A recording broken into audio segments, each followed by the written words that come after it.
Bonjour petite lumière, aujourd'hui on va voir ensemble un petit peu plus profondément sur le dosha Vata. Alors reste sur cette vidéo si cela t'intéresse. Bienvenue sur ma chaîne Petite Lumière, on est ici pour grandir ensemble. Alors si tu as envie de grandir avec moi et avec nous tous, inscris-toi à ma chaîne tout de suite. Aujourd'hui on va parler du dosha Vata. Hier je t'ai déjà fait sur le premier dosha qui est le Pitta et je t'ai aussi fait une vidéo précédemment pour justement t'englober et pour te dire un petit peu ce que sont les doshas et comment on peut les décrire justement. Les Vata représentent deux éléments. Le premier élément est l'éther ou Akasha qui représente l'espace et l'air. Donc éther et air sont les deux éléments représentatifs du dosha Vata. D'un point de vue spirituel, les Vata représentent le mouvement, ce qui se meut, ce qui bouge à droite, à gauche. Donc les Vata ont plein d'idées. Les Vata sont très créatifs, ils ont plein de choses qui viennent à eux, ils ont plein d'idées. Ça peut être aussi leur défaut, c'est qu'à force de recevoir beaucoup d'idées et de ne pas mettre d'action forcément en place pour réaliser ces idées, eh bien, ils se perdent dans leurs pensées. Donc un Vata qui est mal contrôlé, c'est un Vata qui a beaucoup de pensées, qui est constamment à droite, à gauche, qui va d'un projet à un autre, mais qui n'arrive pas à se focus sur un seul. Donc il peut avoir tendance à se perdre dans l'éther, dans l'espace.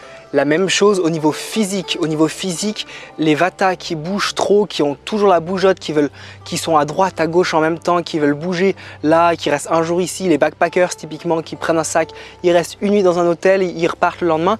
Ça c'est la même chose, c'est vraiment une caractéristique principale des petits Vata. Alors, quelles sont les propriétés justement, quels sont les mots qui décrivent le mieux les Vata?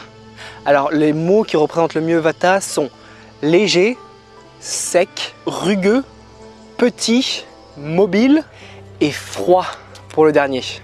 Ensuite, les parties du corps qui représentent justement son dosha. Quels sont les organes ou les parties du corps qui vont être touchées lorsqu'il y a un déséquilibre Vata? Alors, le bas-ventre, le côlon, les oreilles, la peau parce qu'elle va de tendance à devenir sensible et le cerveau. Donc si tu es touché justement sur un de ces organes ou une de ces parties du corps, c'est sûrement dû à un déséquilibre Vata. Alors, au niveau du corps, comment est-ce que tu peux identifier un Vata? Si toi-même tu regardes cette vidéo et que tu ne sais pas forcément quel est ton dosha prédominant, comment est-ce qu'à travers ton corps, tu vas pouvoir te définir? Les Vata sont généralement très fins, donc avec des os légers, fins, avec une voix relativement aiguë qui tendent vers l'aigu, disons.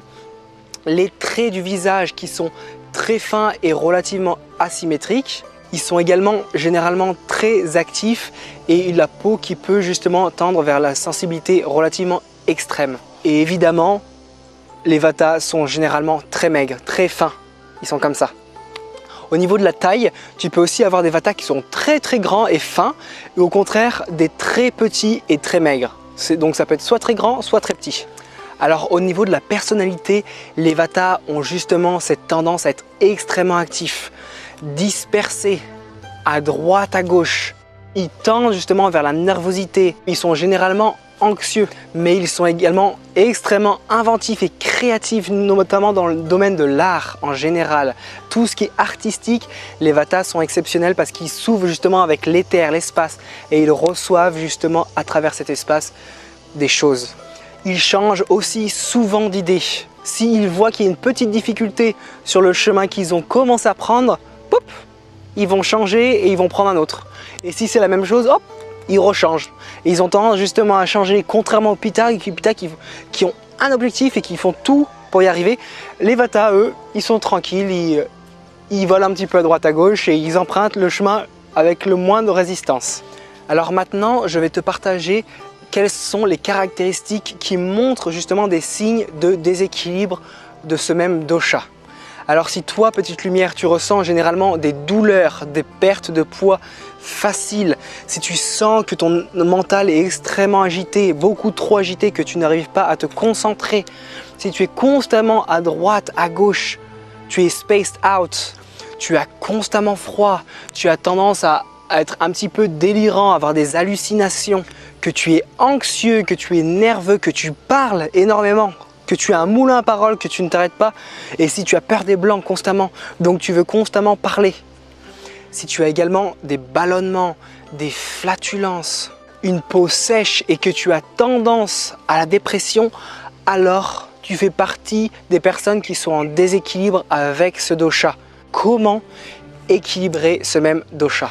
Alors pour équilibrer, comme je te l'ai dit dans les vidéos précédentes, en Ayurveda, notamment avec les doshas, on utilise la loi des contraires ou la loi des opposés. Qu'est-ce que ça veut dire concrètement? C'est-à-dire que si typiquement le vata représente l'air, il va forcément falloir aller avec la terre, ciel et terre, pour justement arriver à l'équilibre du milieu. Si par exemple tu es pitta, donc qui représente la chaleur, qu'est-ce qu'il va falloir pour toi? Eh bien, ça sera justement de la fraîcheur, de l'eau froide, quelque chose de froid en général. Donc, c'est ce qu'on appelle la loi des contraires ou la loi des opposés qu'on utilise constamment en Ayurveda. C'est justement ce qu'on va utiliser à travers l'alimentation, à travers l'environnement extérieur, à travers différentes pratiques pour utiliser cette même loi des contraires. Alors, pour les vatas, justement, qu'est-ce qu'il va falloir que tu manges au niveau de l'alimentation? Alors ce qui est très bon justement pour les vatas, c'est une nourriture consistante. Le fait de manger également relativement non espacé entre les repas. Le vata va avoir besoin de manger un petit peu plus souvent que les autres personnes, plus régulièrement en quantité moyenne. Ce qui est extrêmement bon au niveau de l'alimentation pour les vatas sont tout ce qui est saveur sucrée, douce en bouche. Le salé également qui est extrêmement bon et l'acide. L'acide est parfait pour les vatas. Contrairement au pitta, il va falloir bannir ou éviter au maximum tout ce qui est amer et astringent. Typiquement, ce qui représente la famille des astringents et des amers, ce sont les légumes verts à feuilles. Il vaut mieux éviter au maximum les légumes verts. Au niveau des textures d'alimentation, on va privilégier justement ce qui est acide et gras. Et au contraire, on va éviter le sec et le rugueux. Donc vraiment les vatas, si tu es vata et que tu me regardes, n'hésitez pas à manger des choses chaudes et consistantes. L'avoine typiquement c'est parfait pour vous. Le matin pour les vatas c'est même déconseillé de manger trop de fruits, trop de crudités. Je sais que c'est en général on dit manger des fruits le matin c'est excellent. Pas forcément pour les vatas pardon, qui sont en déséquilibre. Vraiment c'est bien de manger des fruits mais un tout petit peu. À tendance de l'avoine le matin c'est très bien en petite quantité. Quelque chose qui est également très important à mettre de côté, ce sont toute la famille des choux en général qui va apporter justement de la flatulence et des ballonnements et tout ce qui est légumineuse un petit peu lourde à digérer. Au niveau des boissons, évidemment, tu l'as compris, tu auras besoin de quelque chose de chaud, de très chaud. Imagine ce vata sous sa couette qui a froid corporellement et qui va se mettre sous sa couette avec une bonne tisane ou une bonne infusion ou un bon quelque chose de chaud.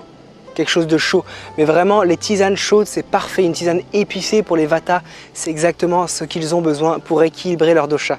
Alors évidemment on va bannir tout ce qui est eau froide, eau congelée, glace, thé et café qui sont des stimulants qui ne sont pas du tout alignés avec le dosha vata. Alors au niveau justement de la personnalité, au niveau de l'attitude, qu'est-ce qui est justement à cultiver et qu'est-ce qui est à éviter pour les vatas?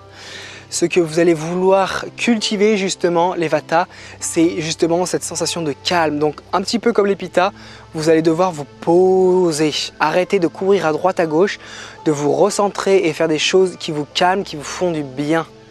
Vous allez également cultiver la régularité, la discipline, la rigueur. Imposez-vous des choses que vous devez faire tous les jours. Ça, c'est le plus difficile pour les vatas, c'est se tenir à une chose. Contrairement aux pittas, encore une fois. Les vatas vont être à droite à gauche. Oh non, aujourd'hui j'ai la flemme. Oh non, elle m'a appelé ou il m'a appelé, on va en soirée ou peu importe. Ça, c'est typiquement du vata. Non, boum, cultive cette discipline mentale. Vous allez également éviter les endroits qui sont extrêmement venteux et froids parce que le vent justement va rajouter à votre côté aérien. Donc vent plus vent, ça donne tempête. Donc si tu vois ce que je veux dire. La même chose justement pour les stimulations extérieures. Évite, essaye de t'éloigner un maximum des stimulations extérieures. Tout ce qui est réseaux sociaux, ça tient encore plus pour vous les vatas, encore plus que pour les pittas et les kaphas. Donc vraiment évitez un petit peu tout ce qui est stimuli extérieurs. évitez de trop parler et au lieu de sortir, allez vous faire un bon petit bain chaud relaxant avec des petites herbes dans le bain, éventuellement votre petite infusion. Mettez-vous bien dans votre petit avec des petites bougies, comme ça vous êtes en paix et vous êtes posé dans votre bain. Si tu fais un bain, ne reste pas qu'une minute, essaye de te poser vraiment. Une autre chose et la dernière chose justement qui est extrêmement bon pour les Vata, c'est vous enduire d'huile chaude. Justement en Ayurveda, ils ont énormément de massages à base d'huile chaude exprès pour les Vata. Donc enduis-toi d'huile chaude, mets-toi un petit peu de partout, fais-toi des automassages, donne-toi du temps et n'hésite pas à mettre de l'huile relativement chaude. Au niveau des activités que tu peux faire, comme tu l'as compris, ça va être des activités qui sont calmantes, donc de la méditation, de la relaxation, du yoga nidra, toutes ces choses qui vont te calmer justement.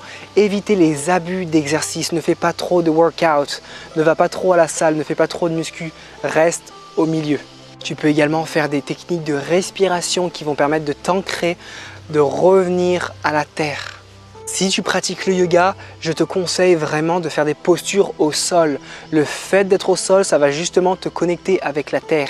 Si tu fais constamment, par exemple du vinyasa qui est très flowy, qui danse, et ben justement ça va empirer entre guillemets ton vata. Donc pour les personnes qui sont très aériennes, qui sont un petit peu perchées, on leur recommande de faire des yogas qui sont calmants. Comme typiquement le Hatha Yoga, c'est parfait, ou le Hridaya Yoga, des postures qui sont calmes, où on reste longtemps dans les postures. Comme ça, ça va te ramener ici et tes pensées la même chose, on va focus les pensées dans la posture. Alors, au niveau des plantes et des infusions et des décoctions que tu vas pouvoir utiliser, il y a un grand panel qui est utilisable au quotidien, qui sont accessibles de partout en France et même au Canada, de partout. C'est notamment la cannelle, le gingembre, les épices assez fortes en général, la cardamome. Toutes ces épices sont vraiment des épices qui sont réchauffantes, qui vont réchauffer justement ton corps. Le cumin, le fenugrec, le basilic et l'avoine sont parfaits pour toi, petit Vata. Voilà pour aujourd'hui et pour les Vata Petite Lumière. J'espère que cette vidéo t'a plu, qu'elle était assez complète. Encore une fois, comme je te l'ai dit dans la vidéo précédente, je te mettrai dans la description le lien de la personne que je connais qui fait des prakriti, donc qui fait des études approfondies de ton même dosha prédominant. Donc tu vas avoir une étude un peu complète de qui tu es et de comment tu réagis. Donc si ça t'intéresse, je te mets justement dans la description de Ludivine Leborgne. Donc elle est certifiée en Ayurveda, coach en Ayurveda. Donc n'hésite pas à la contacter si tu veux aller un petit peu plus loin là-dedans.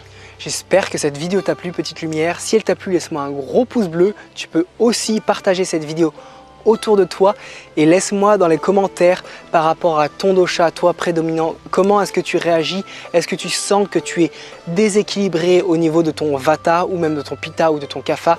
Laisse-moi tout ça dans les commentaires. Je t'aime petite lumière, demain je fais une vidéo sur les kaphas. À très bientôt.